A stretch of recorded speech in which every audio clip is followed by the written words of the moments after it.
During this time, dear old Big Gog died. He had diabetes for several years and was in the early stages of what we now call dementia. It was a great blow to me as I spent a lot of time with him. Sad times again, but at that age, these things wash over a youngster.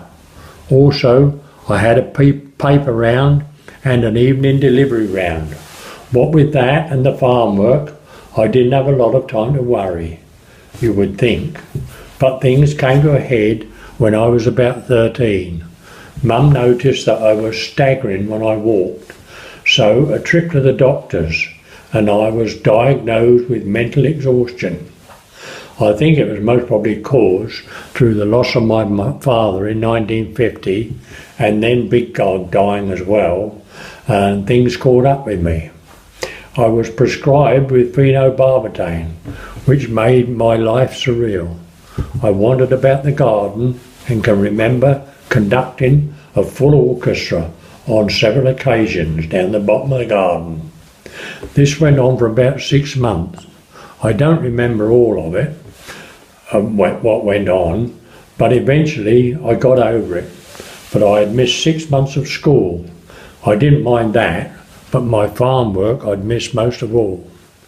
With all these things going on, I was growing up fast and soon would leave school and go on for work. More of this next time. This is something I wrote a while back. It's called Peace. Peace is there. Hold out your hand. It's for those of any land, not just for the chosen few, but for those of any hue. Rich or poor can take their place with those of any race. It doesn't matter how you speak, Hindu, German, English, Greek. Peace is easy in any land, so many let it slip right through their hands. Hold on to peace at any cost, or in the end, humanity will be lost. It wouldn't take a lot to see that all the nations could agree. Peace is there, within our reach. It's what all religions teach. If we all embrace each other as if we were sister and brother, peace would rule our very soul. We would achieve this precious goal. As I've said, the combine harvester was beginning to take on more of the harvest, so the old methods were sidelines. The binder became redundant, the heavy horse was seen less and less on the farms. I've mentioned Joe Keeling before in the thrashing poem. He ran a big contracting business from Billericay. I remember biking through what I would describe as a steam engine graveyard, where several steam engines were in a state of cannibalisation, I suppose to keep the other ones working. It was a sad sight. The engines would only last a short time now as the combines came into use. Keelings were in the forefront, saw the potential in them, and they were so expensive the farmers couldn't afford them, so contractors did several farmers' harvests for them. Only the large farm had their own combine.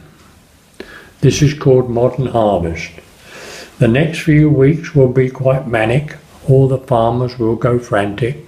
The combines are in the field again, gathering in the precious grain. Some was planted a year ago. Through the winter it would grow. Through the spring with its life-giving rain, helping to swell the grain. Then to the fields the vast machine goes, devouring the corn in wide rows, spewing out in clouds of dust the now spent straw and corn husk. The precious grain is held within, then transported to the storage bin. The modern machines are hungry beasts, devouring 20 acres an hour at least. Then the baler has its time, compressing the straw, it ties with twine. When the bales are all cleared, then the ploughman will appear. Then the fields are drilled again to repeat the cycle once again. All is calm in the field, new shoots appear, ready for the harvest, this time next year.